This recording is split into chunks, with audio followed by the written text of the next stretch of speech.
Muy bien, empezamos. Buenos días y bienvenidos a una nueva sesión de los diálogos de Garrigues Sostenible, nuestro ciclo de webinars en el que profesionales del despacho debaten con diferentes invitados sobre cuestiones clave, cuestiones de actualidad en materia de sostenibilidad y criterios ESG. Permitidme presentarme para los que no me conocéis, soy Sergio González Galán, socio del Departamento Mercantil de Garrigues, miembro del Comité ESG, donde coordino el área de gobierno corporativo. Como sabéis, los seguidores de los diálogos, que ya sois legión, normalmente hacemos estos diálogos en formato webinar, pero en este caso el interés ha sido tanto que hemos decidido hacerlo en formato híbrido, presencial y remoto, así que saludamos tanto a los presentes aquí en el auditorio de Garrigues como a los que nos siguen en la distancia. Tenemos más de 700 personas confirmadas este diálogo, lo que da prueba del interés que ha levantado. El diálogo de hoy tiene como título las claves de la nueva directiva sobre diligencia debida en materia de sostenibilidad.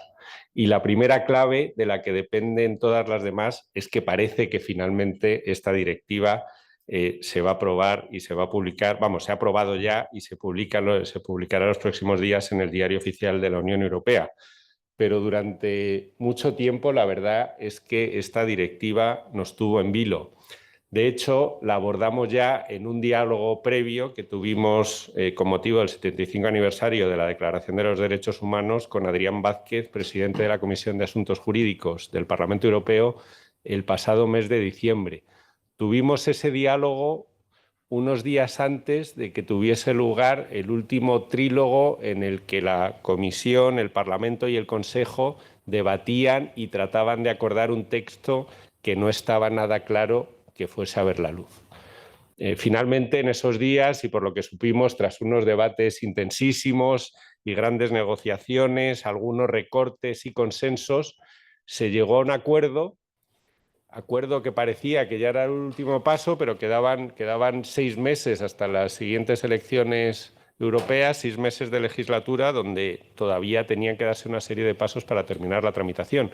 Y a lo largo de esos meses todavía ha habido algunos sustos, más negociaciones, algunos nuevos recortes y finalmente el Consejo aprobó el pasado 24 de mayo el texto final y, como decía, próximamente verá la luz ya en el Diario Oficial de la Unión Europea. Como suele pasar con las cuestiones de sostenibilidad, difícilmente se puede estar en desacuerdo con los objetivos de esta norma. Identificar, prevenir, mitigar, eliminar y reparar los efectos adversos sobre los derechos humanos y el medio ambiente que genere la actividad de las empresas. Yo creo que en eso estaremos todos de acuerdo. Ahora bien, los medios que se ponen para ello es donde puede surgir algo más de debate. La atribución de responsabilidades, los costes asociados, son todo cuestiones muy relevantes y que pueden tener un muy importante impacto en las empresas. Pero, por otro lado, el riesgo de que no se aprobase la directiva tampoco era baladí. De hecho, ya había países que se habían adelantado y habían aprobado legislación interna sobre la materia y muchos otros países estaban esperando a ver si la directiva seguía adelante o no, para, en caso de que no fuese así, aprobar su propia regulación interna. Si el texto, las obligaciones de la directiva generaban cierta preocupación, casi más preocupación podría generar que no se aprobase, porque eso implicaría pues los desajustes que pueden surgir de que cada país de la Unión Europea apruebe normas diferentes, y eso para compañías multinacionales a las que puede afectar, pues era un riesgo importante también. El hecho es que tenemos directiva. Finalmente tenemos directiva y aquí estamos para debatir sobre sus claves. Por adelantar algunas cuestiones sobre las que hablaremos en la medida en que dé tiempo. Su ámbito de aplicación. Hablaremos, entre otros aspectos, de los recortes que ha habido a lo largo de la tramitación del texto en cuanto a su ámbito de aplicación, su aplicación a empresas de fuera de la Unión Europea, que siempre es una cuestión problemática, o cómo finalmente acabará afectando a empresas del sector financiero. Hablaremos también del concepto de cadena de actividades al que se refiere la directiva y que tiene un importantísimo impacto en cuanto a su ámbito de aplicación. Al impacto, utilizando, y perdonadme la terminología anglosajona, de upstream y downstream, las diferencias con el término de cadena de valor del que se hablaba inicialmente. Hablaremos sobre las obligaciones de la directiva, la integración en las políticas corporativas, las medidas de detección, evaluación, prevención, mitigación y eliminación, las relaciones con los socios comerciales, cómo se debe involucrar en estas cuestiones a los grupos de interés, a los famosos stakeholders, los mecanismos de denuncia, qué previsiones hay sobre autoridades competentes y sanciones y, por último, y uno posiblemente de los temas estrella, el régimen de responsabilidades previsto en la directiva y la forma de ejercitar acciones. Sin duda, yo creo que son todos ellos aspectos clave de la directiva y para hablar de ellos tenemos aquí con nosotros a un panel magnífico. Por parte de Garrigues tenemos a Eva Díez Ordás y a Cecilia Rosende. Eva es socia del Departamento Laboral de Madrid y miembro del Comité SG del despacho. Imparte clases en materia de SG, derechos humanos y concretamente en relación con la diligencia de vida en diversos centros, en el campus COE, en el Centro de Estudios Garrigues. Ha participado en representación de Garrigues en la mesa de escucha activa organizada por el ICEX en relación con los retos y oportunidades que presenta esta nueva directiva y participa en diversos programas sobre derechos humanos organizados por el Pacto Mundial. Cecilia es socia del Departamento de Resolución de Conflictos, Litigación y Arbitraje, doctora y profesora asociada de Derecho Internacional Privado de la Complutense de Madrid y experta en cuestiones de sostenibilidad y en acciones colectivas, que, como decíamos antes, es uno de los temas que puede ser estrella relacionado con esta directiva. Y nuestra estrella invitada, por así decirlo, para hablar de este tema es José María Campo Joseba, director del Departamento Legal y de Cumplimiento de la COE, chair, no sé si chair aquí es definible como presidente del Comité de Asuntos Jurídicos de Business Europe y previamente compañero de la práctica profesional donde era un litigador de pro. Desde su actual posición en COE y fundamentalmente en Business Europe, Joseba ha participado muy intensamente en el proceso de aprobación de esta directiva que hoy nos convoca aquí. En fin, una vez presentados los ponentes y puesta en suerte la sesión, no me queda más que agradecer de nuevo a todos los presentes aquí presencialmente y en remoto vuestra asistencia y dejar a mis colegas y a nuestro invitado que analicen las cuestiones clave sobre esta directiva. Muchas gracias a todos. Bueno, buenos días a todos. Gracias, Sergio. Gracias a los asistentes y sobre todo a los que también nos escuchan en remoto. Recordaros, bueno, vamos a hacer un diálogo. Posteriormente vamos a dejar, si el tiempo nos lo permite, turno de preguntas y los asistentes podéis utilizar la función de Q&A que luego nos transmitirán las preguntas para que podamos contestar aquellas que nos dé tiempo y si no ya las abordaremos posteriormente con vosotros. Gracias también a Joseba por aceptar, a COE por aceptar la invitación en relación con este tema que bueno, solo como ha dicho Sergio, la asistencia y lo que más me llama a mí la atención, la diversidad que tenemos de asistentes. Hay, por supuesto, abogados nuestros, como no puede ser de otra forma. Para nosotros es muy importante también que todos conozcamos todos los temas de SG desde todos los ámbitos, de todas las áreas y, por supuesto, clientes y empresas de todo tipo, empresas grandes, empresas pequeñas, de todos los sectores, lo cual nos da, como todos los temas de SG, la diversidad es la clave de estos temas y permitidme, en atención a ello, que sitúe un poco, sobre todo para las empresas que igual no son tan conscientes de qué obligaciones impone la directiva, que resuma muy brevemente cuáles son las dos obligaciones fundamentales de la directiva, que sitúe un poco esas obligaciones o esas cuestiones que tendrán que abordar las empresas. En principio, las empresas obligadas, y ya hablaremos más tarde de cómo va a afectar a las empresas que no están incluidas en el ámbito de aplicación. Las dos obligaciones fundamentales de la directiva son llevar a cabo, por un lado, una diligencia debida basada en el riesgo, y para ello la directiva establece cuáles son las acciones que deben llevar a cabo las empresas para implementar esa diligencia debida, y esas acciones son integrar en los sistemas de gestión de riesgos, la diligencia debida, llevar a cabo o implementar previa consulta. Yo, como soy laboralista, previa consulta con los representantes, con los trabajadores y sus representantes, una política de diligencia debida con un contenido específico que establece la directiva.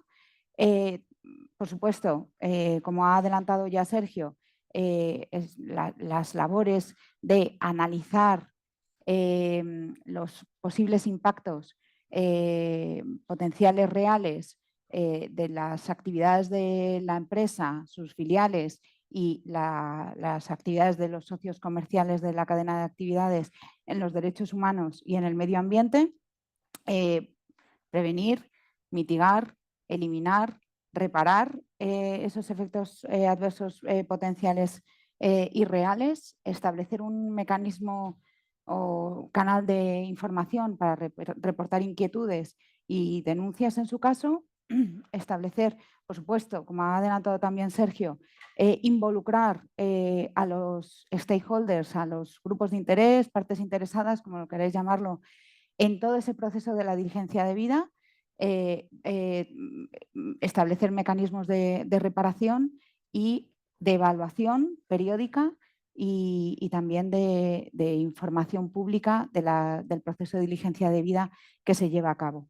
También la segunda, hoy nos vamos a centrar en este aspecto, en la diligencia debida, pero también se establece una segunda obligación para las empresas incluidas en el ámbito de aplicación, que, bueno, que ya no es un tema nuevo, que se trata de la obligación de adoptar y aplicar un plan de transición para mitigar el cambio climático.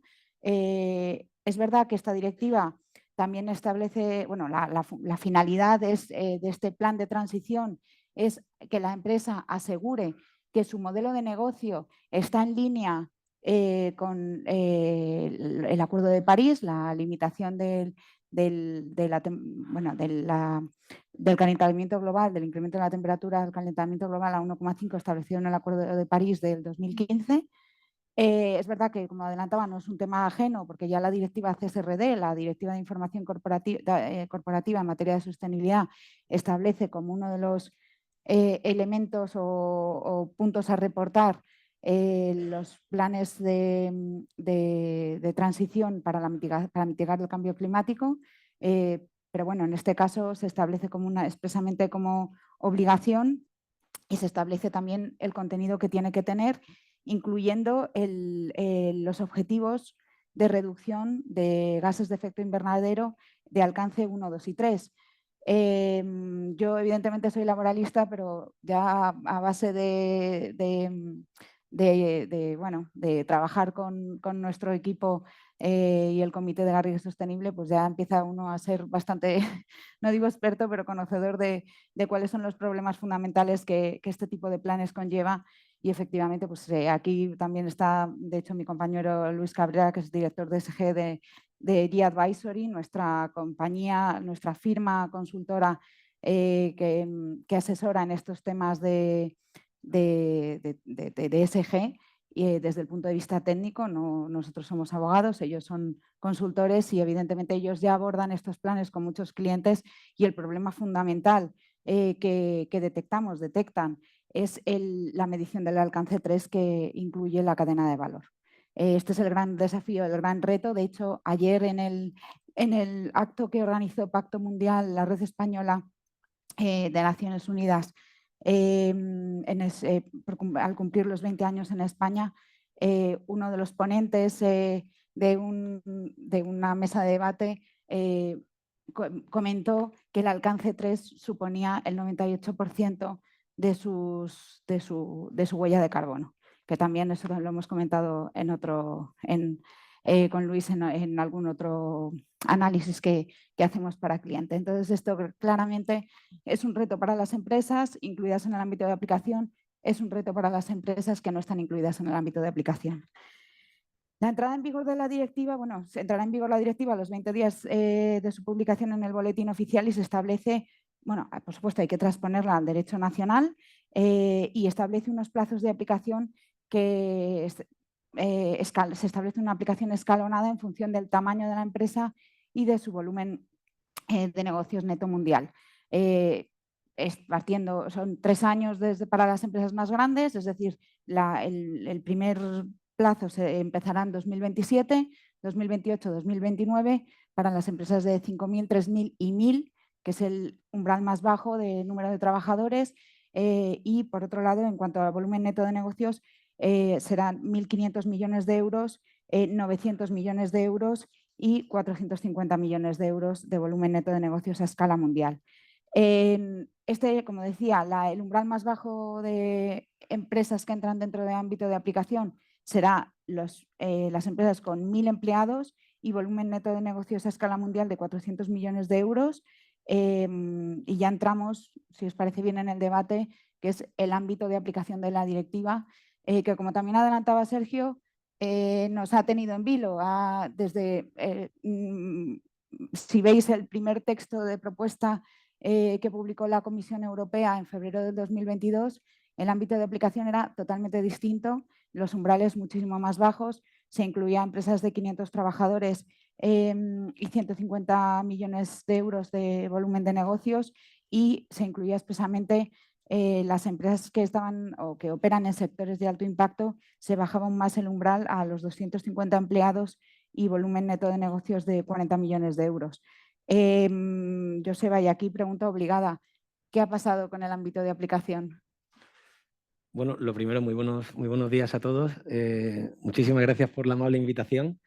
Y además en este foro, con estos dos ponentes que me acompañan excepcionales, que además en todo lo que hemos podido comentar de la directiva tienen un conocimiento extraordinario. O sea, que podríais venir a Business Europe a comentar y a trabajar con esta directiva, porque ahora empieza una parte muy relevante de la directiva, que va a ser la transposición. Es decir, el poder coordinar en todos los Estados miembros una interpretación homogénea, que después entiendo que también tendremos oportunidad de comentar.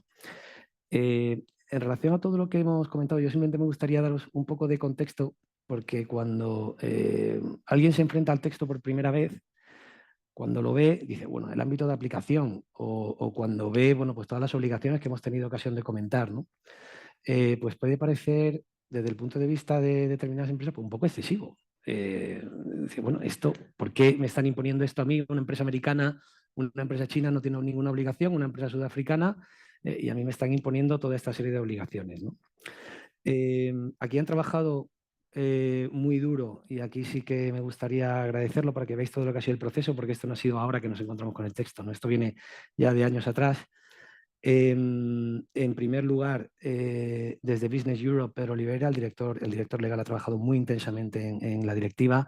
Adrián Vázquez, que también habéis comentado que viene a visitaros, también ha trabajado en introducir sentido común, que a veces en el Parlamento Europeo y en la Comisión no es especialmente sencillo. Y un día deberíamos hacer alguna jornada para ver cómo se aprueban las normas en la Unión Europea, y el que, bueno, se conozca cómo es el proceso legislativo de la Unión Europea, porque es extremadamente complejo. Y aquí Adrián Vázquez realizó un magnífico trabajo desde el sentido común. Y aquí también, y hay que decirlo, tanto desde el Ministerio de Justicia como desde el Ministerio de Economía, incluso antes, cuando se estaba aprobando la directiva, como durante la presidencia española, que manejó las cartas que tenía, ¿no? Y aquí también realizaron un muy buen trabajo. Entonces es justo reconocerlo cuando vemos ya el texto final. Simplemente también para que veamos lo controvertida de esta norma. El texto de la Comisión no fue especialmente bueno. Lo rechazó 2 veces, creo que fueron 2 veces el Scrutiny Board, algo que yo no he visto nunca. Que las propias instituciones de la Unión rechacen una norma propuesta por la propia Comisión.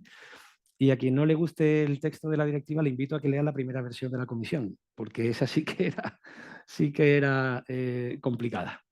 Después, en el Parlamento Europeo hubo también una gran división, y en el Consejo es que se rechazó. Hubo un pacto político en diciembre bajo la presidencia española, y posteriormente se rechazó con un duro comunicado del gobierno alemán, que finalmente se ha abstenido. Quiero decir, el país más grande de la Unión Europea y con la mayor economía de la Unión Europea se ha abstenido en esta directiva que afecta a las relaciones internacionales el comercio internacional de la Unión Europea.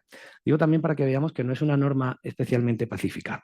Y ahora, y simplemente por poner un poco también en contexto de dónde venimos y cómo entendimos nosotros desde Business Europe y desde COE que esta norma se debería haber aprobado, porque todos, y como bien ha comentado Sergio, y creo que todos en la habitación estamos totalmente de acuerdo, estamos a favor de la protección de los derechos humanos y de la protección del medio ambiente, como lo están las empresas europeas y en particular las empresas españolas, y lo vienen demostrando en toda la actividad que vienen desarrollando. Y este compromiso además es firme de las empresas españolas. Lo único que vamos a ver, como bien estáis comentando, cómo lo podemos aprobar. También por poner en contexto, para que sepamos de dónde venimos. Yo no sé si vosotros lo recordáis, se derrumbó un edificio en Bangladesh donde murieron 1.200 personas y se realizaban una actividad de fabricación textil para distintas empresas, 2.000 personas heridas. No sé, por lo visto no hubo reparación tampoco para determinadas víctimas, algo absolutamente terrible. Hubo un incendio en Pakistán donde fallecieron más de 200 trabajadores y que era el 70% de su producción, creo recordar, era para una empresa de calzado alemán. Determinadas víctimas se fueron a Düsseldorf a plantear una demanda y finalmente el tribunal alemán entendió pues que tenía que aplicar derecho pakistaní conforme a la ley de conflicto y que la acción estaba prescrita, con lo cual tampoco entró a conocer del fondo. Y esto, por cierto, después tendremos ocasión de comentarlo en la parte de responsabilidad civil, porque aquí ya se establece que la norma europea es imperativa, probablemente para evitar este tipo de supuestos, ¿no? Y una vez que tenemos todo esto, los países de los distintos Estados miembros comienzan a aprobar su propia normativa. Comenzó Alemania, después le siguió Francia, Holanda también pretendía aprobar la suya propia y la Comisión Europea dijo, bueno, pues voy a tomar una iniciativa para poder aprobar una directiva que coordine teniendo en cuenta que todas las empresas europeas actúan en el mercado global. Todas las empresas europeas van a estar en los distintos países del mundo donde tenemos que exigir una protección mínima de los derechos humanos y lanzó su primer texto.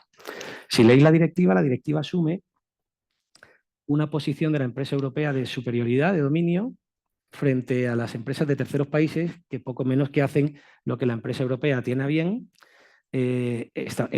presumiendo un poder, un leverage, que le llaman, una influencia por parte de la empresa europea para poder modificar el comportamiento de la empresa del tercer país. Bueno, esto no siempre es así. No hay más que ver que, por ejemplo, en determinadas materias primas son oligopolios estatales. Podemos ver también que en determinados sistemas de producción son oligopolios de determinada... Entonces, la influencia que puede tener una empresa europea, bueno, es limitada en determinados supuestos. O como, por ejemplo, en el caso de China, con la ley antiespionaje china, en la cual si una empresa europea quiere hacer una due diligence y empieza a hacer demasiadas preguntas, bueno, pues pueden entrarlo el gobierno chino a ver, oiga, ¿usted qué le está contando a una empresa extranjera, ¿no? Entonces, quiero decir que el comercio internacional es bastante complejo y las empresas europeas van a tener que operar en el exterior conforme esta nueva estructura. Cuando entramos dentro de esta nueva estructura, tendremos las empresas europeas con unas reglas, las empresas de Estados Unidos con otras reglas, las empresas de Rusia con otras reglas, las empresas chinas con otras reglas distintas, operando en un mismo mercado. Cuando en un mismo mercado, el global, ponemos a empresas a competir con reglas distintas, se generan barreras de mercado. Esto es así. Entonces, por eso, ¿dónde es el foro adecuado para negociar este tipo de iniciativas? Foros multilaterales, donde todos los países asuman una serie de compromisos y a partir de ahí puedan desarrollarlos y todas las empresas que compitan en un mercado global puedan operar conforme las mismas reglas.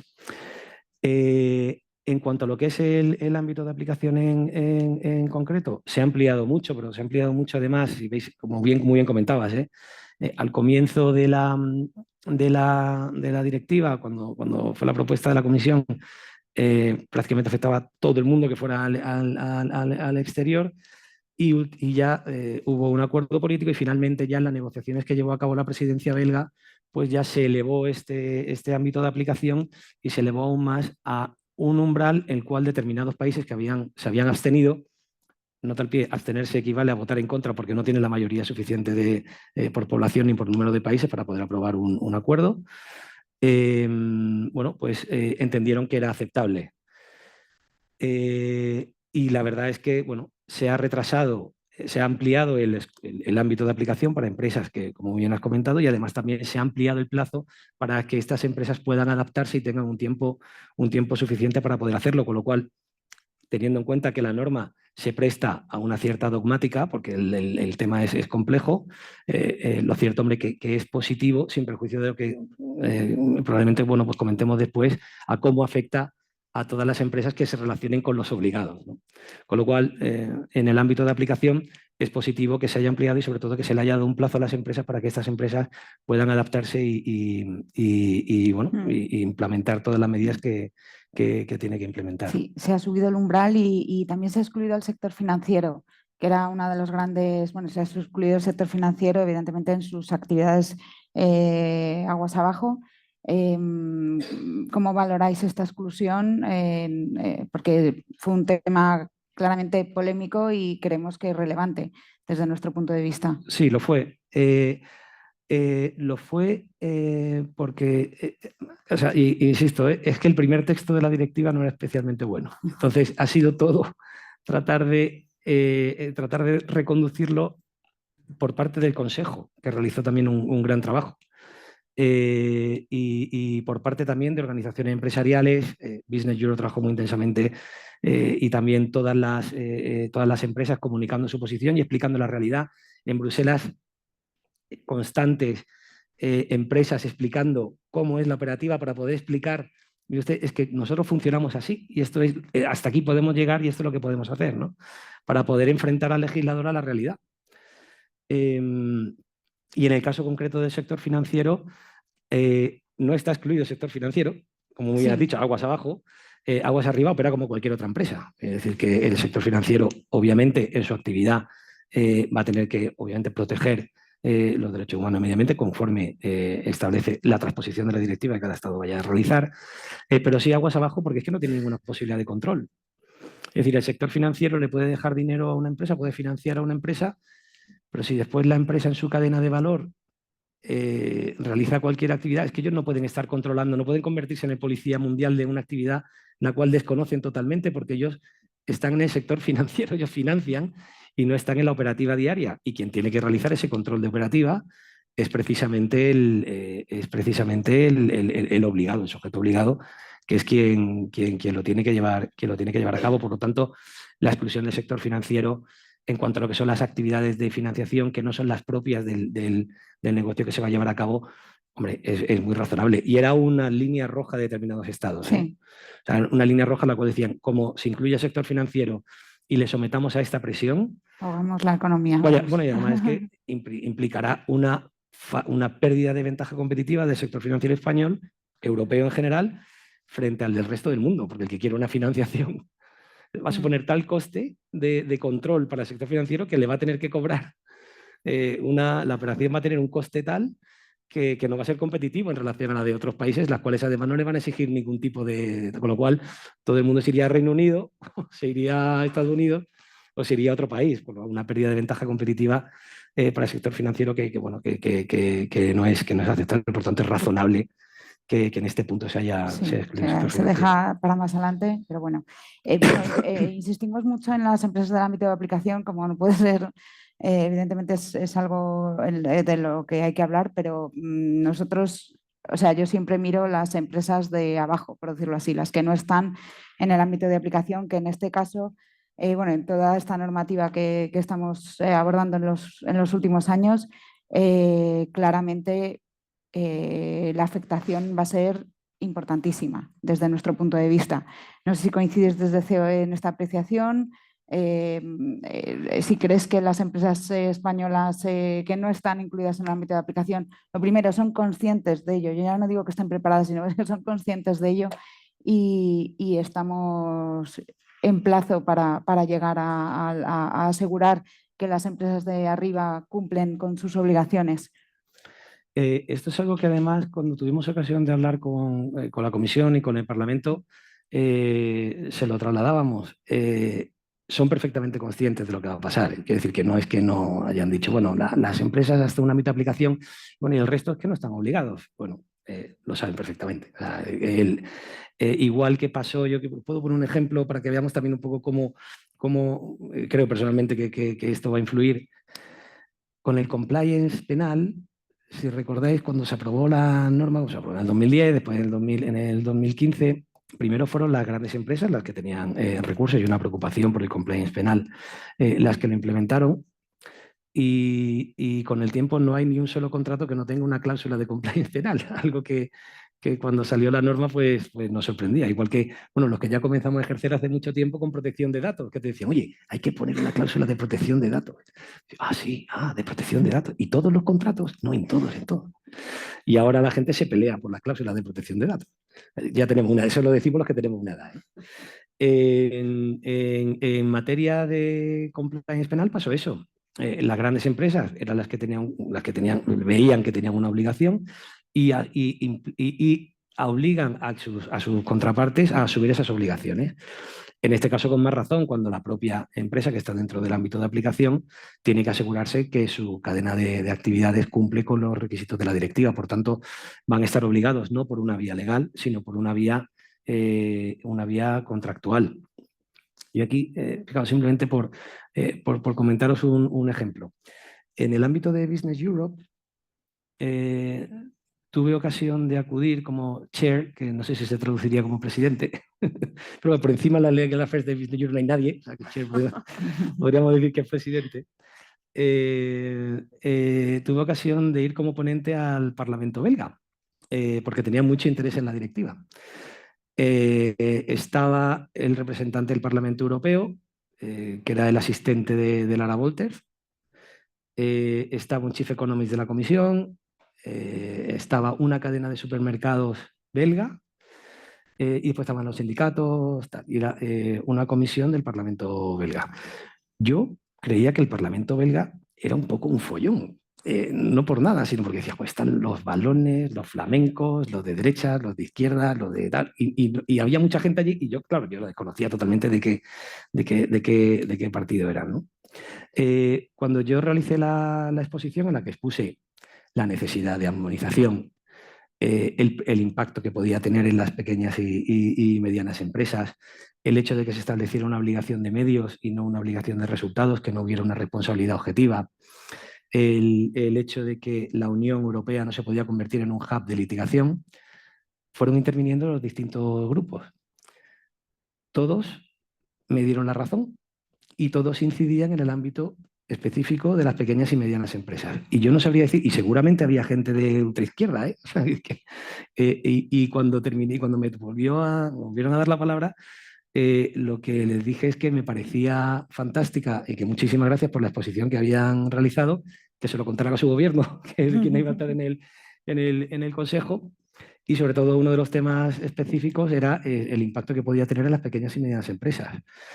Finalmente, Bélgica, que ha ejercido la presidencia y quien ha negociado el acuerdo, se ha abstenido. Digo, quiere decir que equivale a votar en contra. Quiere decir, digo también para que veáis lo que es lo que está haciendo esta norma, ¿no?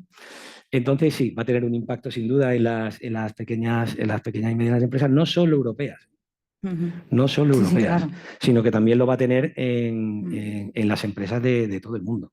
Está claro. Y Cecilia, lo que hemos seguido mano a mano la evolución legislativa, de la evolución de la norma, nos hemos encontrado con la inclusión de las franquicias en el ámbito de aplicación. ¿Nos puedes concretar exactamente en qué alcance? Sí, efectivamente. Bueno, como tomo la palabra, lo primero, por supuesto, agradecer a todos, pues, a los que estáis aquí a la asistencia. Me alegra mucho de ver a gente pues, que hacía tiempo que no veía, a los que estáis conectados, que son cientos los que están conectados, y por supuesto agradecer a Joseba su participación, su asistencia y su entusiasmo en hacerlo. La verdad es que yo digo, no es la primera vez que contamos con él.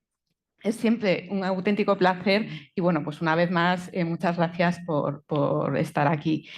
Respecto del tema de las franquicias, es curioso un poco lo que ha pasado, porque así como comentabais vosotros antes, se ha subido el umbral, ¿no? El volumen de facturación, el volumen de trabajadores respecto del ámbito general.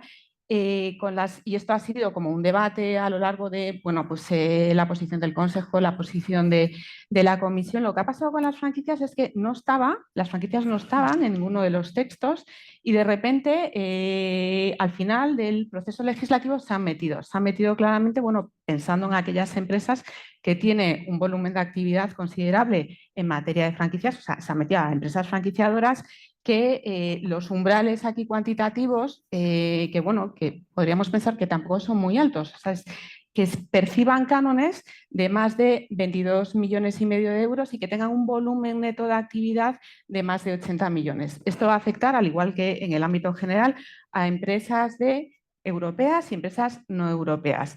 ¿Cuál va a ser la diferencia? Bueno, que en el caso de empresas no europeas tienen que haber generado esos cánones o tienen que tener ese volumen neto de negocios en el ámbito de la Unión Europea. Pero bueno, que en definitiva, y respondiendo a lo que me preguntas, es curioso cómo esto se ha introducido solo en la parte final. No sé si con mucho debate o más bien poco, pero sí que está ahí y está en la norma. Está claro, está claro. Y efectivamente, como comentábamos antes, la obligación de las empresas es establecer un proceso de diligencia debida, revisando, por decirlo así, sus operaciones, la de sus filiales y la de los socios comerciales de su cadena de actividades. Casi me arrepiento de haber seguido tanto el trámite legislativo porque el texto final no se parece al texto inicial y realmente ya te cuestionas por qué no, y como nos pasa con las franquicias, pero el concepto de cadena de actividades. También es una cuestión, uno de los temas más polémicos. Antes se hablaba de cadena de valor, el concepto de cadena de valor no nos es ajeno. La directiva CSRD habla de cadena de valor. Esta directiva habla de cadena de actividades y la define aguas arriba y aguas abajo. Aguas arriba lo define como las actividades de los socios comerciales que intervienen en los eslabones anteriores de la cadena de una empresa relacionadas con la producción de bienes o prestación de servicios por parte de la empresa. Esto más o menos yo creo que lo tenemos claro, con ciertos matices en relación con la responsabilidad civil que hemos tenido ocasión de debatir y seguiremos debatiendo. Y aguas abajo incluye las actividades de socios comerciales que intervienen en los eslabones posteriores de la cadena de una empresa relacionadas con la distribución, el transporte y el almacenamiento de un producto de dicha empresa, cuando los socios comerciales llevan a cabo esas actividades para la empresa o en su nombre.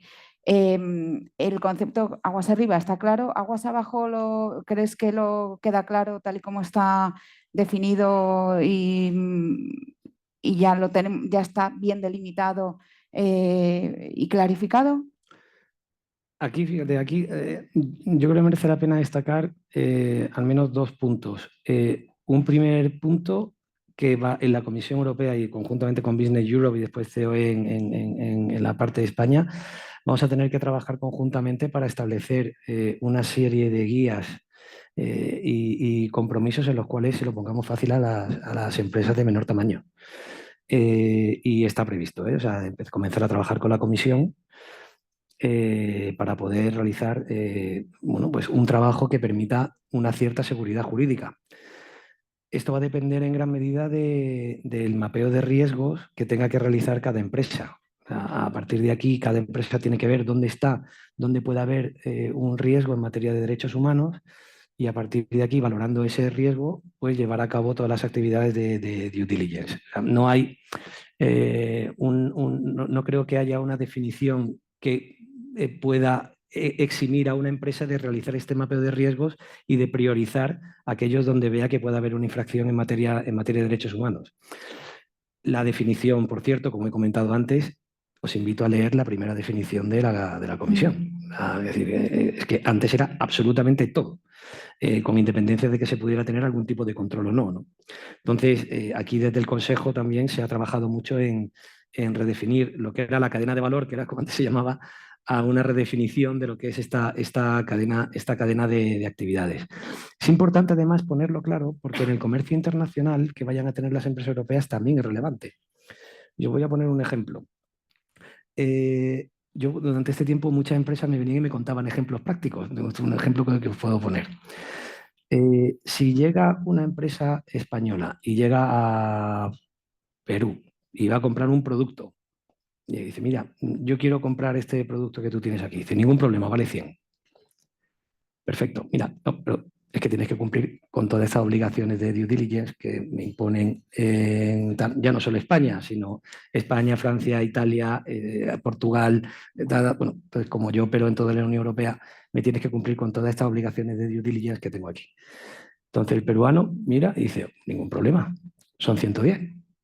Dice, hombre, pero 110 no eran 100. Dice, no, ya, pero me estás diciendo que tengo que cumplir con todo esto, que te lo tengo que firmar, que tengo que asumir una responsabilidad contractual y que tengo que realizar todo esto, que son 110.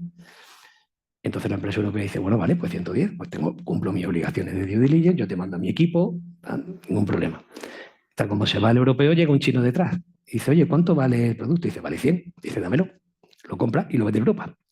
Quiero decir que también hay que ver que lo tenemos que poner muy fácil para que cuando vayamos cuando las empresas vayan a realizar su actividad internacional y las empresas de terceros países vayan a elaborarlo, pues que lo tengan muy fácil para que tratar de reducir en lo máximo posible ese sobrecoste que se va a producir. Pero por lo que comentaba antes, es que las empresas que compiten en un mismo mercado con reglas distintas les genera una barrera competitiva.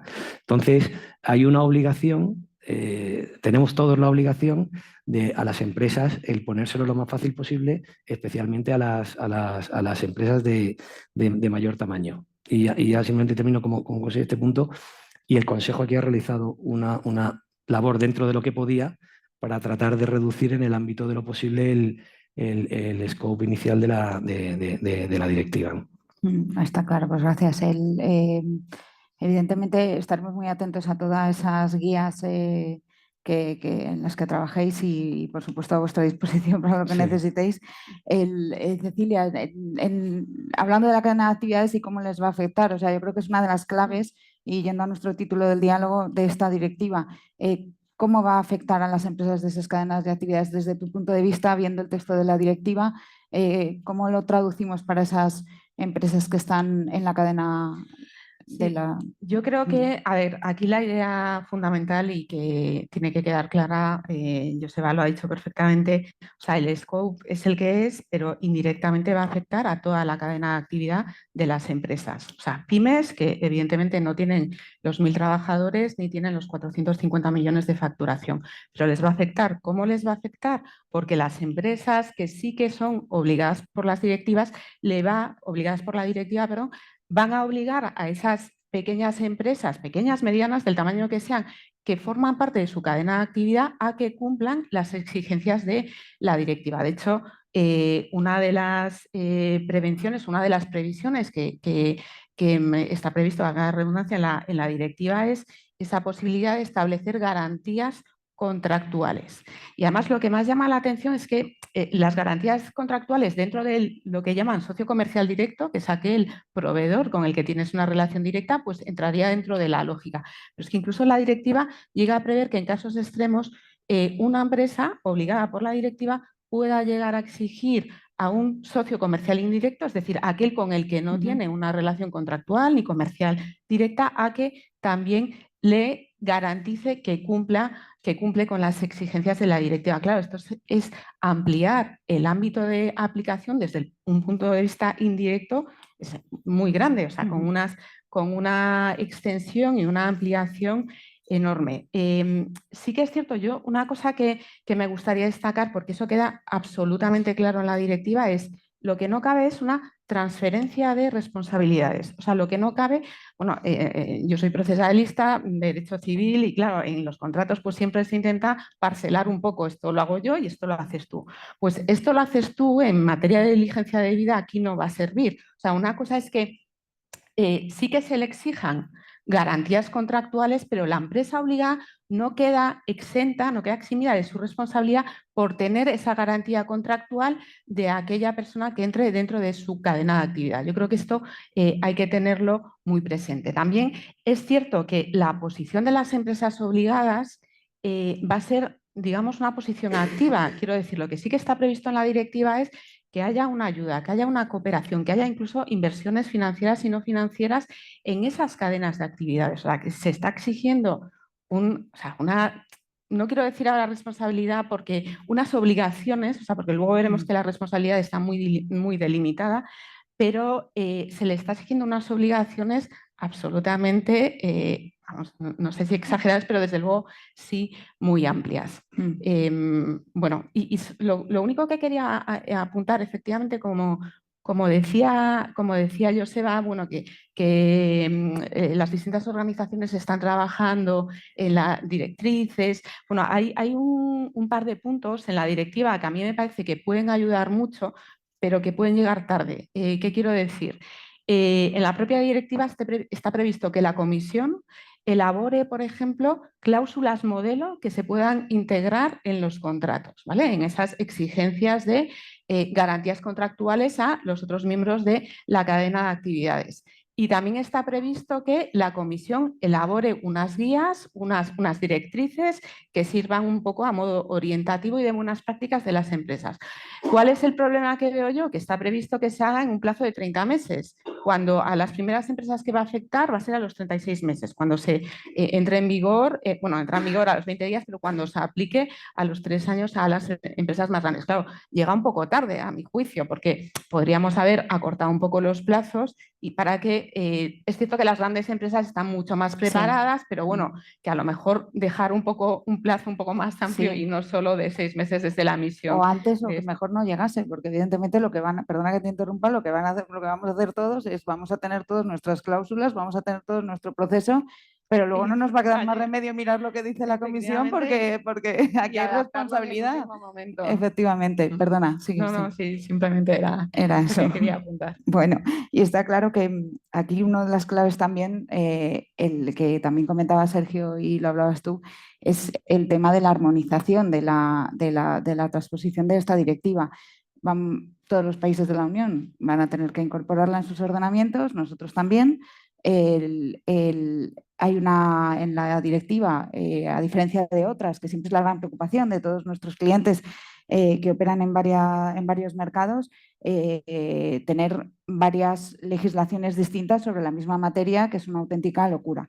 En este caso, sí hay una cláusula de mercado único que se llama, básicamente establece o blinda, por decirlo así, determinados artículos, es decir, que en la transposición de la directiva los Estados miembros tendrán que limitarse en relación con los artículos 8, 10 y 11 que se dedican a la detección de los efectos adversos, la mitigación y la eliminación a lo que establece la directiva, pero hay un segundo párrafo muy inquietante que establece que los Estados miembros podrán establecer mecanismos más exigentes para preservar los derechos humanos y el medio ambiente. Yo, con lo compleja que es la norma, con lo complejas que son las obligaciones y encima que entramos ya en el ámbito de la responsabilidad y las sanciones, como bien, amenazaba, pero es así, amenazaba la nota del Consejo y el ministro de Economía de belga en la nota de prensa que sacó el Consejo el pasado viernes. ¿Creéis que desde COE es el momento de ampliar o exigir, establecer exigencias adicionales que igual las propias empresas se autoimponen, porque es verdad que muchas empresas españolas ya están muy, muy adelantadas, pero es el momento en la transposición de la directiva establecer exigencias adicionales? En primer lugar, como he comentado antes, esta es una norma que se presta mucho al dogmatismo. Es decir, que es una norma que la ideología juega un papel muy relevante. Durante la tramitación de la norma había partes en la negociación que no querían una single market clause. Joder, soy de Ceuta, que no es, pero claro, estoy trabajando en inglés todo el día, una cláusula de mercado único. Sí. Que no querían una cláusula de mercado único. No querían una cláusula de mercado único porque querían precisamente lo que dice el párrafo 2, es decir, el poder imponer obligaciones superiores a las que establece la directiva. Esto es algo que desde Business Europe y desde COE se ha discutido muchísimo y se ha pedido encarecidamente a las instituciones de la Unión. Porque pensemos una empresa que opera en el ámbito de la Unión Europea y de pronto tiene una normativa de due diligence y produce sus productos o sus servicios, lo obtiene en el exterior. Y cuando los importa, los trae a Europa para su negocio habitual. Resulta que tiene una norma en Portugal, una norma en España, una norma en Francia, una norma en Malta, y se puede encontrar con una responsabilidad civil en cada uno de estos países, con una responsabilidad administrativa distinta, teniendo que cumplir 27 ordenamientos distintos. Entonces, lo que le pedíamos a las instituciones de la Unión es, oiga, si usted quiere tener empresas europeas fuertes, por lo menos haga usted una norma que se pueda aplicar de forma uniforme, porque no puede condenar a las empresas europeas a tener 27 regímenes distintos en su operativa internacional. Esto es lo máximo que se ha obtenido. Esto es lo máximo que se ha obtenido. Es cierto que son artículos clave, que nos gustaría una mayor armonización, que son solo, es cierto que son solo párrafos de artículos, y además es cierto también que, hombre, que esto debería, por ejemplo, esta armonización debería haber también entrado, por ejemplo, en el ámbito de las definiciones, por ejemplo. No ha sido así, pero no ha sido así por el párrafo 2. Entonces, al final es con lo que nos encontramos y con lo que tendremos que trabajar. Ahora, en el 99% de los casos, de hecho lo comentaba en Bruselas, esto fue del trílogo del último, ¿eh? Quiero decir que esta cláusula, si la leéis, todos los textos anteriores no estaba. Esto es algo que se ha conseguido, bueno, pues razonándolo y ya al final. Algo que no es normal que ocurra, porque nadie lo llevaba en su mandato. Y sin embargo se ha accedido por lo menos a esta armonización. Bueno, pues yo creo que es importantísimo. Bueno, y en cuanto, muy brevemente, Cecilia, lo que consiste en las obligaciones de identificación, prevención, mitigación, eliminación y reparación para, bueno, hay empresas aquí conectadas que evidentemente son ejemplo ya directamente de las obligaciones de diligencia debida, pero si nos puede, en base a, evidentemente, no a una norma como esta, sino bueno, a todos los instrumentos internacionales que se han adoptado en relación con esta materia, pero para aquellos que igual no están tan familiarizados con el proceso de diligencia debida, en la directiva exactamente qué se establece en relación con estas obligaciones de identificación, prevención, mitigación y eliminación y reparación. Sí, a ver, yo creo que también una idea que tiene que quedar absolutamente clara, lo ha mencionado antes Joseba, pero por insistir en ello, porque yo creo que es fundamental para entender la directiva, las obligaciones y la responsabilidad. Y es una obligación de medios, no de resultado. O sea, las empresas no están obligadas a eliminar absolutamente o a evitar por todos, o sea, evitar de forma definitiva los efectos adversos en el medio ambiente y en derechos humanos. ¿Qué quiero decir? O sea, lo que hace la directiva es establecer que tienen que hacer sus mejores esfuerzos para tratar de prevenir, tratar de evitar, eliminar, etcétera, los efectos adversos. Pero sí que esto es si la empresa es diligente, no va a tener responsabilidad, va a cumplir con sus obligaciones. ¿Cuáles son efectivamente esas obligaciones? Porque yo también, bueno, lo hemos comentado muchas veces nosotros internamente, claro, yo desde el punto de vista de, insisto, procesalista, pero a ver, dime cuáles son las obligaciones para saber si las cumples o no y si te pueden pedir responsabilidad. O sea, las obligaciones, la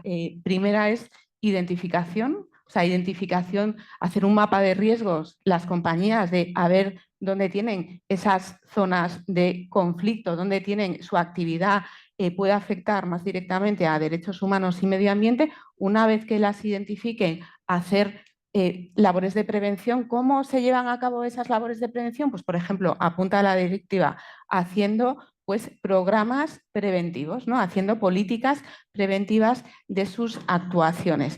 Que además aquí también desciendo un poco más. A mí cualquier descenso, cualquier concreción que haga la norma me parece estupendo porque así las empresas saben a qué atenerse. Pero, por ejemplo, ¿qué menciona? Menciona inversiones financieras y no financieras. ¿En qué? En instalaciones, en infraestructuras. Menciona revisión de los planes de negocio. Menciona revisión, por ejemplo, de las políticas de compras. En fin, o sea, sí que concreta, y ahí también en lo que insiste mucho es en esa que mencionaba antes, ayuda, colaboración, cooperación con las empresas que entran dentro de sus cadenas de actividades. Una vez hecha, o sea, identificación, prevención, pasamos al siguiente punto, se detecta, o sea, se produce el efecto adverso pese a tratar de haberse prevenido, y entonces, ¿cuál es la obligación? Procurar la eliminación de ese efecto adverso. Aquí también lo que se prevé son planes ya no preventivos, sino correctivos. Y también, de nuevo, mencionar la directiva realizando inversiones, revisando sus planes de negocio, revisando sus políticas de compra. Y por último, en último lugar, tenemos ya la reparación, ¿no? Que es la reparación, que además dentro de la reparación entra todo. O sea, y cuando entra todo, digo, es dejar la situación como si el efecto adverso no se hubiera producido. Y además, incluso aquí entra también, se puede pedir como medida de reparación, si una autoridad pública ha llevado a cabo medidas de reparación, pues para solucionar el problema que ha surgido, se puede pedir a la empresa, ya veremos luego por qué vía, si vía sancionadora o vía responsabilidad civil, esas inversiones, ¿no? que haya hecho en la reparación de esos efectos adversos. Y ya para terminar aquí, hay un punto también que es destacable en las relaciones comerciales, que es dentro de las medidas de prevención y dentro de las medidas de eliminación, se prevé expresamente como alguna de las medidas el poder llegar a suspender o terminar las relaciones comerciales con sus socios comerciales. ¿Cuándo? Se prevé como último recurso, ¿vale? Se prevé como último recurso y además con la previsión de que, si me permitís, el remedio no sea peor que la enfermedad. Es decir, si al final va a causar mayores daños el finalizar esa relación contractual o esa relación comercial, bueno, pues entonces se puede hacer, entre comillas, la vista gorda para que, bueno, pues se trate de mitigar ese efecto adverso. Porque, perdona que no lo he dicho, Eva, o sea, sí que tanto en la prevención como en la eliminación está también presente la minimización y también, que ya lo hemos comentado, la priorización, porque claro, las empresas llegan a un momento en que no puedan llegar a todo, entonces lo que tienen que hacer es una priorización de dónde pueden estar sobre todos sus problemas. Y yo no sé, Joseba, yo creo que aquí, que lo hemos debatido alguna vez, en la parte de la suspensión y en la parte de la terminación de esa relación comercial, ¿cómo lo ves? Sí, hombre, como sabéis, esto está en el artículo 11 y 12, los nuevos artículos 11 y 12. Nosotros hubiésemos preferido la versión del Consejo. Aquí simplemente para que podáis ver dónde puede estar el problema de la terminación contractual. Si yo no puedo asegurar, no estoy diciendo que se incumplan derechos humanos, estoy diciendo que no puedo realizar una due diligence adecuada en la empresa, lo cual una cosa no implica la otra. Entonces, si yo en un momento dado no puedo o tengo conocimiento, no puedo simplemente el llevar a cabo una labor de due diligence y ver qué es lo que está pasando, ¿cómo afecta esto a la autonomía estratégica en materia de defensa, por ejemplo? O en materias primas, en los cuales, como he comentado antes, son monopolios estatales. ¿Cómo puedo yo comprar un producto si a mí no me dejan ir a realizar una due diligence? Bueno, la versión del Consejo lo que venía a decir es que si no había alternativas de suministro, puede usted continuar con el contrato informando a la autoridad y en una colaboración con la autoridad, lo cual, vaya, estoy convencido que la empresa no tendría absolutamente ningún tipo de problema en explicar lo que tuviera que explicar. Ahora se ha cambiado la versión, la versión que se ha adoptado, bueno, pues es esta versión de que pueda comprar en determinadas circunstancias, pero si el efecto adverso es superior, ya entramos dentro de un concepto un poco más etéreo, un poco más complicado de... En la versión del Consejo era objetiva, es decir, si usted no puede obtener suministro en ninguna otra parte y usted lo necesita para su industria de defensa, oiga, pues si es para la industria de defensa, para su... Digo como ejemplo extremo, que puede ser en cualquier tipología de suministro, pero para una autonomía estratégica, oiga, pues en esos supuestos, si no tiene usted alternativa de suministro, pues es razonable que continúe usted con el contrato, cuéntenoslo, lo vamos a ver. Y ahora ya no, ahora ya es, no, si el efecto adverso es... Bueno, pues es en la redacción en la que ha quedado, entiendo que no es la mejor, y de nuevo es considerar tenemos que considerar también lo que Europa va a necesitar en el exterior y cómo opera el mercado internacional. Esa valoración claramente va en línea con los principios rectores de empresas y derechos humanos, que exige esa valoración antes de finalizar contratos. Y yo lo que veo, claro, yo al final lo veo también desde el punto de vista jurídico, claramente lo que exige, más allá de esa valoración, es que esa valoración quede claramente por escrito para que la empresa luego pueda justificar por qué hace las cosas. Aquí el trabajo jurídico es brutal, las políticas, toda esa documentación que va a haber que generar y que va a determinar tu ámbito de responsabilidad, y entre eso... De hecho, en ese sentido, si hay una previsión específica de que tienes que conservar la documentación durante al menos 5 años. O sea, que es una previsión también que ya se establece para que, bueno, pues las empresas vayan haciendo un poco, nosotros en Procesal decimos reconstituir prueba, vamos dejando rastro, está claro. Luego vienen mal dadas y hay que justificarlo. Está claro. En lo relativo a la involucración de los, hablando de temas también que a mí me preocupan, perdonad que muchas de mis preguntas vienen derivadas de las preocupaciones que a mí me surgen, la involucración con los grupos de interés, evidentemente se puede obtener, tiene muchas bondades, también los instrumentos internacionales hablan de esta necesaria involucración de los grupos de interés, de los stakeholders, pero las previsiones de la directiva inciden en que hay que facilitar información pertinente y completa para llevar a cabo consultas eficaces y transparentes. Es verdad que se cita la directiva, permitidme resumir el nombre, la directiva que ha derivado en la Ley de Secretos Empresariales española, porque claro, aquí entran en juego, estamos hablando de efectos adversos en derechos humanos, medio ambiente, entran en juego todo el ámbito de la empresa, los procesos productivos de la empresa. Entonces, ¿qué información, cómo involucro a los grupos de interés sin facilitar información realmente, sin facilitar secretos empresariales, sin vulnerar, no pasa nada, sin vulnerar temas de protección de datos?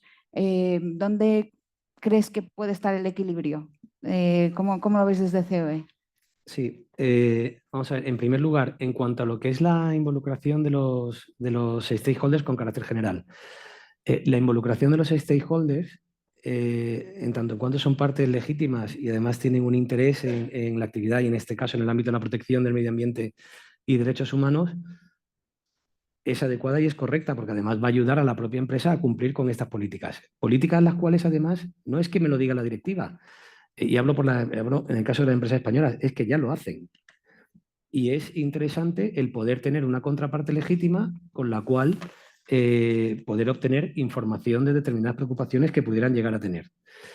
Por tanto, que eventualmente un stakeholder, un grupo de interés, pueda ayudar a la empresa a construir su programa de due diligence o pueda conocer cuál es la preocupación que pudieran tener, es algo positivo, en principio.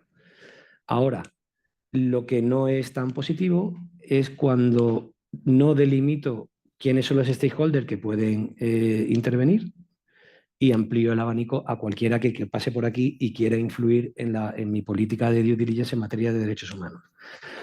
Porque va a haber competencia entre stakeholders, entre ellos van a empezar a hacerse la competencia, potencialmente, no siempre, pero puede haber casos en los cuales está, y hay casos en los cuales en este tipo de actividades, oye, puede haber stakeholders legítimos o stakeholders que no son tan legítimos. Entonces, aquí sí que es imprescindible el establecer, habría sido deseable haber establecido una limitación en cuanto a lo que son los stakeholders que pueden participar y no dar una legitimación absoluta para que cualquiera que tuviera un interés, legítimo o no, confesable o no, pues pudiera intervenir. Ahora, dicho eso, también es cierto que yo creo que es en el artículo 13 y también en algunos artículos promueven también en los convenios multisectoriales, etcétera, donde las empresas también puedan consultar aquellas posiciones comunes de stakeholders relevantes para poder demostrar que han cumplido con las obligaciones de due diligence, lo cual, por ejemplo, esta posibilidad sí que es algo positivo, porque de nuevo lo que va a ofrecer es seguridad jurídica a las empresas y va a saber, bueno, pues a qué se puede eventualmente atener en el ámbito de los grupos de interés, ¿no? Claro, Cecilia, muy brevemente, porque ya andamos justos de tiempo y no quiero dejar ningún tema sin tocar, pero los mecanismos, la directiva prevé mecanismos de notificación y procedimiento de reclamación. Muy brevemente, ¿cuáles son los puntos clave en relación con esta obligación? No, como dices, muy breve, por dar aquí las pinceladas básicas. O sea, es muy confuso el nombre. Dice mecanismos de notificación y procedimientos de reclamación. En realidad no es ni una cosa ni otra, es un canal de denuncia. Es un canal de comunicación que tienen que establecer las empresas para que cualquier persona, y aquí volvemos también como a los stakeholders, o sea, cualquier persona física, jurídica, asociación, ONG, ponga de manifiesto que, y dice, inquietudes legítimas, ¿vale? O sea, que al final vea que se puede producir o que se ha producido un efecto adverso y lo comunique a través de ese canal de comunicación. Esto, bien usado, no tiene por qué ser algo negativo, porque puede ser también como una medida y, de hecho, a lo largo de la directiva se contempla alguna previsión al respecto, una medida de prevención, en el sentido de, oye, te han avisado, alguien te está avisando de que puedes tener aquí el efecto adverso, ¿vale? Pero al mismo tiempo también puede ser un elemento de prueba o de responsabilidad. ¿En qué sentido? Si tú has tenido la denuncia, no has llevado a cabo las medidas oportunas, pues ahí ya tienes un problema. O a la inversa, puede ser algo positivo de has tenido la denuncia, has desarrollado la diligencia debida, has puesto en marcha todos los planes habidos y por haber y pese a ello se ha producido el efecto adverso, pues estaría justificado que la empresa no tuviera ninguna responsabilidad. Y ya, último punto, no es requisito previo para una sanción y para una responsabilidad civil el haber hecho esta denuncia en el canal de denuncias, en este procedimiento, que simplemente porque imaginémonos una ONG que después interpone una demanda por responsabilidad civil, que ahora lo vamos a tratar, no se le exige que necesariamente antes haya hecho esta comunicación previa en ese canal de denuncia. Vale, eso es importante, efectivamente. Pasando al tema de autoridades de control y sanciones, las responsabilidades. Vamos a hablar ya de las responsabilidades, que también era el objeto un poco de este diálogo. Autoridades de control, cada estado va a tener que nombrar su autoridad de control, tendrán las competencias habituales que todos conocemos de una autoridad de control: comprobación, requerimiento de cese de la infracción, abstención, pero también me llama la atención que va a tener o se prevé la posibilidad de que pueda ordenar a la empresa reparación proporcionada a la infracción para ponerle fin, la reparación, que entre en la reparación. Y en cuanto a las sanciones, lo que prevé la directiva es que la verdad es que las penalizaciones que se van a establecer son preocupantes, porque se establece que el límite máximo de las sanciones pecuniarias no sea inferior al 5% del volumen de negocios mundial neto de la empresa. Con respecto a estas cuestiones, ¿qué valoración hacéis desde COE de estas competencias de la autoridad de control, de las sanciones? Bueno, en primer lugar, yo creo que habrá que realizar intercambios coordinados entre los Estados miembros y la Comisión a ver cómo se trata este punto para poder tener una cierta armonización, como comentábamos antes, ¿no? En cuanto a que la autoridad administrativa pueda ordenar la reparación, pues así visto parece que está entrando dentro del ámbito de la responsabilidad civil. Es decir, usted podrá sancionar por un comportamiento, pero porque usted lo entiende en el ámbito administrativo, porque no he cumplido con las medidas de control y tal. Ahora, la reparación la tendrá que reclamarlo quien debe ser reparado, y en el proceso civil se tendrá que discutir si se tiene que reparar o no. No creo que el ámbito administrativo sancionador sea el que deba inmiscuirse en lo que es en el ámbito de la responsabilidad civil, sin perjuicio de que esto habrá que transponerlo y habrá que establecer todas estas medidas de colaboración, pero así a simple vista es lo que yo veo desde fuera. Sin perjuicio, insisto, que va a haber que trabajar conjuntamente en guías y en comportamientos coordinados por parte de todas las autoridades de control. En cuanto al 5%, esto es algo que está muy de moda en la normativa de la Unión. Siempre ponen un 5% de la facturación mundial, lo ponen en todas las reglas. Entonces, hay que hacer una, han cogido el estándar. Yo creo que esta regla, de hecho, viene de derecho de la competencia, donde puede tener un cierto sentido, donde, claro, si una empresa, por ejemplo, imaginaos, os pongo un caso extremo, participa en un cártel y se beneficia de una actuación competitiva, anticompetitiva, ¿cómo puedo valorar el importe de la sanción que le impongo? Bueno, pues a su facturación. Me voy a su facturación y a partir de aquí puedo establecer yo creo que comenzó en derecho a la competencia este tipo de sanciones. Lo que pasa es que ya lo han cogido y lo han traído a todo. O sea, ya lo han traído a consumo, lo han traído... Y destruyen la relación entre la conducta y el daño. Es decir, esto tiene dos efectos que podríamos decir, tiene muchos más, los podemos discutir, pero así a mí a bote pronto se me ocurren dos. Uno, el efecto y el daño. Es decir, si yo hago esto y el daño que provoco es esto, la sanción razonable va a ser esta. No, mire usted, es que se lo voy a aplicar conforme a un criterio que no tiene absolutamente nada que ver, que es su facturación. Dice, oiga, perdone, si este es lo que yo he hecho y este es el daño que yo he causado, ¿por qué la sanción depende de lo que yo facture? Dice, no, porque yo es que esto es lo que entiendo, porque soy la Unión Europea. Bueno, bien, pues esto es lo que está haciendo, se está convirtiendo en un estándar un tanto complicado y de justificación jurídica, desde mi punto de vista, y de hecho esto lo podemos discutir, yo encantado, además, me ilumináis, un poco compleja. Y además hay que tener en cuenta otro punto. No es lo mismo el margen de una empresa, y os voy a poner un ejemplo, de una empresa de distribución alimentaria que puede tener un margen de un 2%, hace muchas operaciones y su margen es muy pequeño, pero obtiene un margen porque realiza todas estas operaciones y por ello obtiene su beneficio, que una empresa que se dedica a las telecomunicaciones, por ejemplo. Los márgenes no tienen nada que ver. Un margen de una empresa de telecomunicaciones, una empresa de intermediación, una empresa tiene un margen mucho más elevado que le permitirá absorber con mucha más facilidad. Y como a una empresa que tiene un margen de un 2% le imponga una sanción del 5% de su margen, que se va a concurso. O sea, quiero decir que también hay que ver que los márgenes no son siempre los mismos. Entonces, esto es algo que la norma tampoco valora. Entonces, y por eso es lo que comentaba antes, mire usted el acto que ha cometido, el daño que ha causado, y a partir de ahí imponga usted la sanción y no se vaya a la condición subjetiva del sancionado, que es irrelevante a los efectos de imponerla conforme derecho, ¿no? Está claro. Pues, veremos a ver cómo evoluciona y cómo actúan la autoridad de control española en relación con este tema. Cecilia, el tema de último punto, responsabilidad civil, uno de los temas estrella, una de las claves de la directiva. ¿Nos puedes concretar qué régimen de responsabilidad civil se prevé? Joseba, luego también te preguntaremos a ti, porque sois aquí ya ambos dos expertos en estos temas y la verdad es que, bueno, lo hemos discutido también antes del diálogo y es muy interesante el régimen y cómo lo veis vosotros. Sí, claro, porque si no hay responsabilidad parece que todo se difumina un poco, pero en el momento en que la hay, pues surgen todas las alarmas. Efectivamente, como has dicho, como ha dicho Sergio también al principio, medida estrella, ¿no?, dentro de la directiva. ¿Cuáles son las claves, ¿no?, para hacer honor al título de la sesión? Claves de la responsabilidad. Yo creo que esto es muy importante que quede claro. Solo va a haber responsabilidad en caso de incumplimiento de las obligaciones de prevención y de eliminación, ¿vale? O sea, no va a haber responsabilidad por incumplimiento de cualquier disposición de la directiva.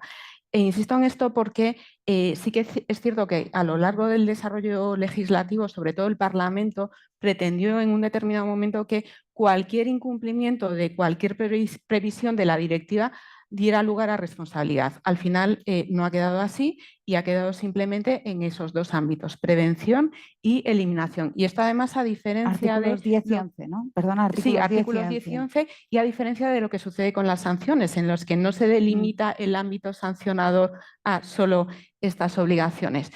¿Qué significa también? Por ejemplo, que antes lo que has comentado al principio, está ese plan de transición para la mitigación del cambio climático, ese incumplimiento, eventual incumplimiento que puedan cometer las empresas en ese ámbito de plan de transición, no va a dar lugar a una responsabilidad civil.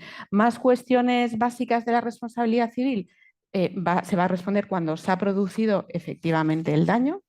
Esa responsabilidad, reparación no va a poder dar lugar en ningún caso a daños punitivos, que son típicos del derecho anglosajón, sino que tiene que estar relacionada la indemnización a la que se pueda condenar a la empresa con el daño efectivamente producido, pero bueno, que pueden ser daños ingentes.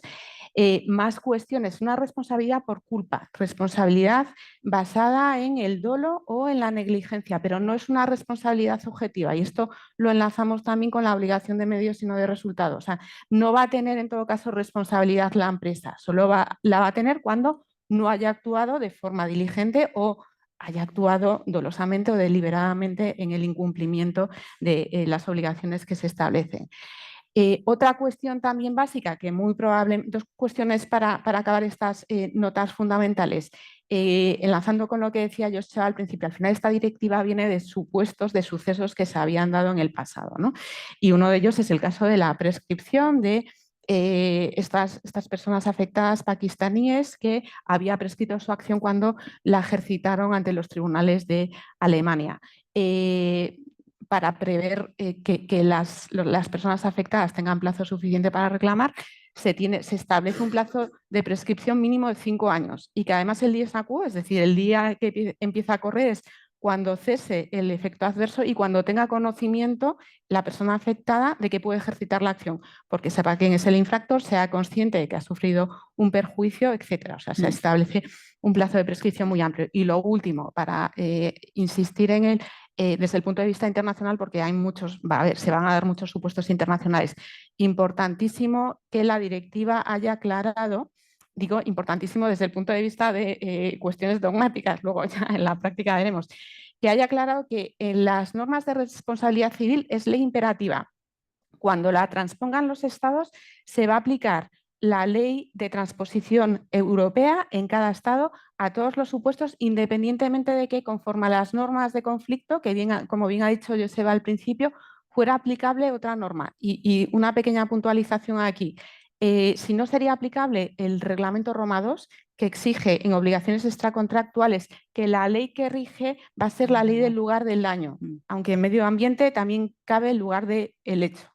Pero se aclara con esto que en materia de responsabilidad se va a aplicar la ley europea que transponga la directiva, con lo cual esas leyes van a tener que cumplir estas cuestiones clave que he apuntado. Y ya, si me permites, Joseba, porque es una cosa que a Joseba y a mí nos interesa, bueno, y no solo a nosotros, más que nos interesa, que hemos debatido en otros foros respecto de otras materias, que es las cuestiones procesales. Básicamente, dos cuestiones de quién va a tener legitimación para ejercitar acciones en nombre de las víctimas, que aquí Joseba se establece claramente que las personas afectadas van a tener que otorgar una autorización, por ejemplo, a sindicatos que las puedan representar, a ONGs.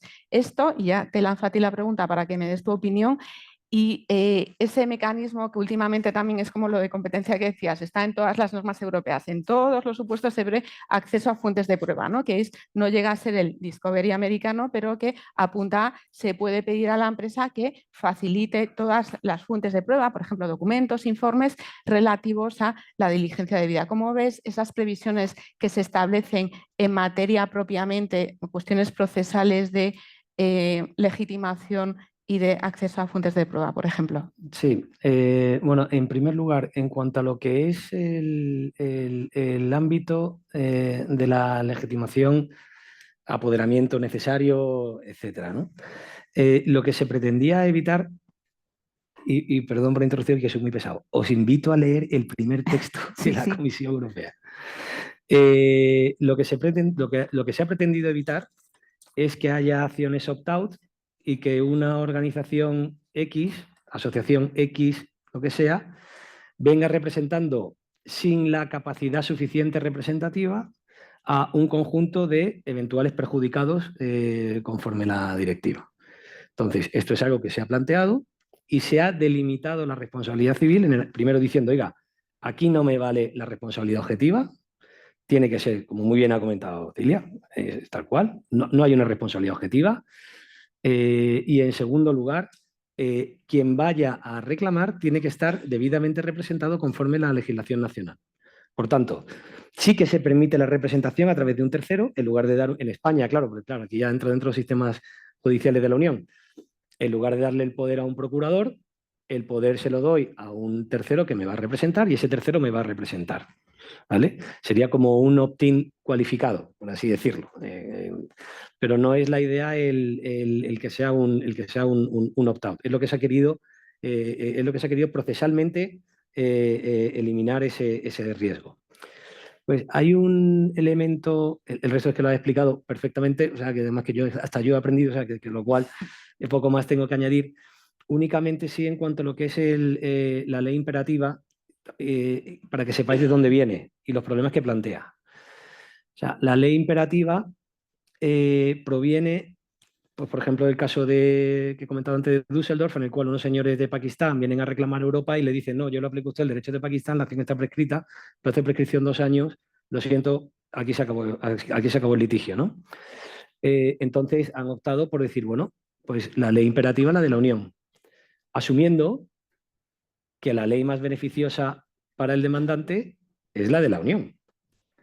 Es que no siempre es así. Con lo cual, esto a ver qué problemas plantea. Porque puede ser que mi ley local sea más beneficiosa para mi demandante y resulta que la ley que yo tengo que aplicar imperativamente es la ley de la Unión, con el régimen que acabo de comentar de responsabilidad. Y a lo mejor yo litigo en mi país, y esto ya es una cuestión ya para estudiar, yo litigo en mi país conforme derecho local, la parte demandada opone, no, mire usted, yo es que tengo mi transposición de directiva que dice que es ley imperativa y tal, el juez lógicamente local dice, a mí no me cuenten historia, yo aplico derecho local porque es un suceso que en derecho internacional es donde ocurre el daño y yo aplico derecho local, y cuando va a ejecutar le he dicho, oiga, es que usted ha ejecutado, se me ha juzgado conforme a una ley imperativa que no corresponde en este país, con lo cual no me puede ejecutar. Quiero decir que se pueden plantear diversas situaciones y que es algo que sí que se plantearon, ¿eh? O sea, esto no es algo que esto que os estoy comentando, la posibilidad, imagino, por ejemplo, un litigio en materia de derechos humanos en Estados Unidos. Quiero decir, es que le estamos diciendo a Estados Unidos, no, mire usted, el derecho imperativo es el mío en este tipo de cuestiones. El suyo no aplica. Si la empresa europea, aplico mi derecho. Bueno, vamos a ver qué es esta extraterritorialidad en la aplicación del derecho que siempre hemos criticado a Estados Unidos y que la empezamos a hacer. Es decir, también lo digo también para que veáis que hay otra cara de la moneda que también merece la pena el darle una vuelta en materia de derecho imperativo. Estoy viendo ya otro diálogo de Garrigues Sostenible dentro de unos años, es... me temo. Bueno, pues nada, muchas gracias, Joseba. Hemos tocado todas las claves que considerábamos. Por supuesto, pasamos ahora al turno de preguntas. No sé si hay preguntas aquí. ¿Alguien tiene alguna pregunta? Hay preguntas en la... déjame, por favor, el micrófono. Madre, pues sí que tenemos preguntas. Bueno, trataremos de responder algunas de ellas. Y hay también preguntas en el público. Sí. Pues empezamos aquí, si te parece. Perdón, ahí detrás. Gracias. Hola, ¿se oye? Sí. Sí. Hola, muchas gracias. Soy Teresa Rozarena de Llorente y Cuenca. Hablabais de la parte de la cadena de valor, de la parte de aguas abajo, y habéis leído la definición que atañe a los productos. Quería preguntar cómo quedan las empresas de servicios, ¿no? Que son mucho más misceláneas, donde no hay distribución, no hay logística y no hay responsabilidad del productor, ¿no? Bueno. Sí. Bueno, a ver, es cierto que en la parte cuando estás preguntando por servicios, queda un poco más difuso, sí que en la parte al menos de producción queda claro que todo lo que es eliminación del producto, eso queda absolutamente fuera. En la parte de empresa de servicios, ten en cuenta que, por ejemplo, a mi juicio, y si no me corrige Joseba, el hecho de que haya quedado fuera las empresas, las entidades financieras, ha sido precisamente porque en los servicios que prestan, servicios de financiación, eso está aguas abajo, y entonces ahí no entra. Entonces, todo lo que es ya, pues después de la contratación, a ver, si por ejemplo, no sé, pensamos en una empresa constructora, ¿no? Por ejemplo, bueno, pues ahí sí que entraría claramente, ¿no? Dentro de, si cumple el ámbito de la directiva, pues entraría dentro de la aplicación de la directiva. En materia de servicios, todo lo que vaya después de la prestación del servicio, eso queda fuera. Eso no sé si quieres añadir tú ahí algo. No, lo he explicado perfectamente. Vamos, en todo caso, también tendremos que ver la transposición y las definiciones, precisamente, que comentaba Joseba antes. Está claro. No sé si tenemos aquí otra pregunta. Bueno, buenos días y muchas gracias a los tres ponentes. La verdad es que es muy interesante. Yo me tenía que morder la lengua a medida que se iban acumulando preguntas y bueno, yo las voy a disparar. Son preguntas bastante abiertas, ¿no? Responded como consideréis. Bueno, yo creo que esta es para Joseba, pero bueno, ¿qué esperar de la transposición de la directiva en España en el actual entorno un tanto convulso y bueno, de incertidumbre política? Y conociendo también el exceso de celo del legislador español y bueno, pues que efectivamente el objeto de regulación es bastante dogmático y se presta mucho a la confrontación política, ¿no? Segundo, desde el punto de vista del impacto económico que la aplicación de esta directiva va a tener, bueno, pues saber si en el estudio de impacto que hizo la comisión, ese estudio, desde el punto de vista del impacto económico que va a tener el conjunto de la Unión, y que va a llegar lógicamente al consumidor final, que es el que va a tener que pagar todo esto, ese estudio se corresponde o es compatible con el impacto que verdaderamente va a tener, porque yo no sé si este dato lo tenemos aunque sea de manera aproximada. Y la tercera cuestión tiene que ver con el mercado asegurador. Porque obviamente dentro de esas cláusulas de garantía, pues las cláusulas de seguro van a ser importantes. Hay una, bueno, especificidad muy concreta, no deja de ser responsabilidad civil, pero bueno, vinculada no solamente a temas medioambientales, a otro tipo de incumplimientos de derechos sociales, derechos humanos y demás. Y yo no sé ese impacto en qué se va a traducir, especialmente porque las grandes compañías seguramente exijamos coberturas pues muy amplias y no sé si las pequeñas y medianas empresas van a tener acceso a ese tipo de pólizas que puedan cubrir en toda la cadena de valor, especialmente aguas arriba, esa responsabilidad. Bueno, son esas tres preguntas. Muchas gracias. Bueno, yo sí que comento la primera que comentabas de la aprobación a nivel nacional. Como sabéis, hubo una consulta pública, un intento de desarrollo de la norma cuando se estaba negociando. Nosotros en el ámbito de la consulta pública le explicamos al gobierno que es que precisamente estaba negociando una directiva con ese objeto y que tenía poco sentido que en mitad de la negociación de la directiva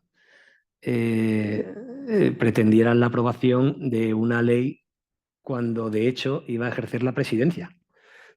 Complicaba un poco la posición de la presidencia si yo tengo como gobierno una posición legislativa y después tengo que poner de acuerdo a un montón de gente cuando yo me estoy adelantando precisamente para tratar de armonizar en el ámbito de la Unión, y lo entendieron. Quiere decir que se entendió y si lo comprobaste y bueno, pues no siguió adelante ese proyecto inicial porque se entendió razonable que todo lo que se tuviera que decir se dijera en el ámbito de la Unión y posteriormente, durante la presidencia, de hecho, se expuso la posición del Ministerio de Economía y del Ministerio de Justicia, que fueron los dos encargados.